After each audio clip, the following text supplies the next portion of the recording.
Halo teman-teman, di sini aku Muhammad Maulana Hamil Rasad akan menjelaskan bagaimana pentingnya belajar manajemen sumber daya manusia. Belajar manajemen sumber daya manusia bukan sekedar akuisisi pengetahuan, melainkan pula menggali kearifan dalam mengelola manusia sebagai aset strategis. Dalam konteks ini, suara ilmiah ini mengajak kita untuk memandang manajemen sumber daya manusia sebagai seni mengarahkan, memotivasi dan mengelola sumber daya manusia. Seiring dengan melodi kemajuan dan evolusi organik dunia bisnis yang terus berdenyut. Teman-teman pasti tahu nih, dalam jumlah kuantitas, sumber daya manusia Indonesia sangat banyak banget. Tapi dalam kualitas, apakah bisa menyaingi kuantitasnya?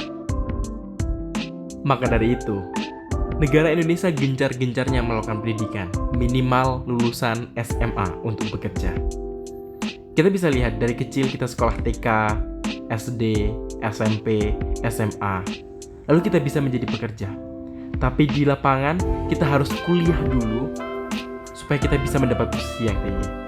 Sebelum itu marilah kita tanya-tanya nih ke adik-adik, bagaimana sih dan apa cita-cita mereka? Oke, mulai dari si kecilnya.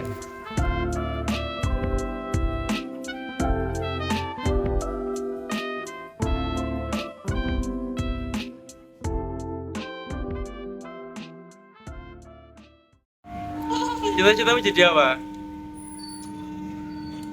Cita-citaku tadi cita-citaku tadi mau nebang.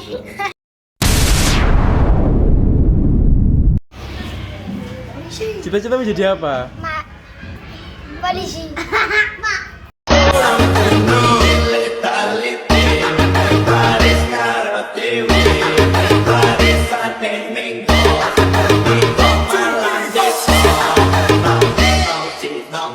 Kamu menjadi apa?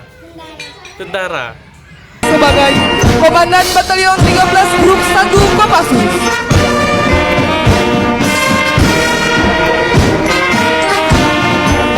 Melintas kemudian Batalion 2 Brigade Upacara 2 Batalion Infanteri. Jadi apa? polisi. Polisi.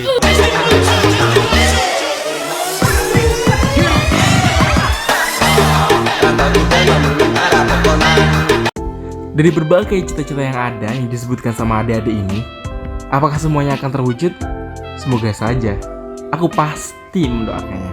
Tapi kebanyakan dari itu kita pasti dari kecil berimpian menjadi dokter, menjadi seorang polisi, menjadi seorang polwan, menjadi seorang tentara.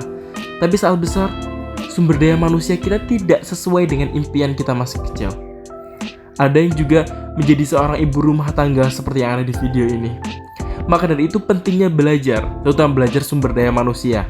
Karena apa? Karena sumber daya manusia mengajarkan kita bagaimana menjadi seorang karyawan yang produktif, bagaimana cara mengelola suatu karyawan, bagaimana cara memotivasi karyawan. Untuk bisa apa? Untuk bisa menjadi suatu perusahaan yang hebat, yang unggul, yang nomor satu. Selain itu, manajemen sumber daya manusia menghadirkan aspek etika yang kuat. Pergeseran paradigma dari model kontrol ke model kerjasama, memberikan tekanan pada aspek-aspek seperti keadilan organisasional, tanggung jawab sosial, dan diversitas inklusif. Inilah yang memberikan daya tahan bagi organisasi dalam menghadapi tekanan sosial dan lingkungan.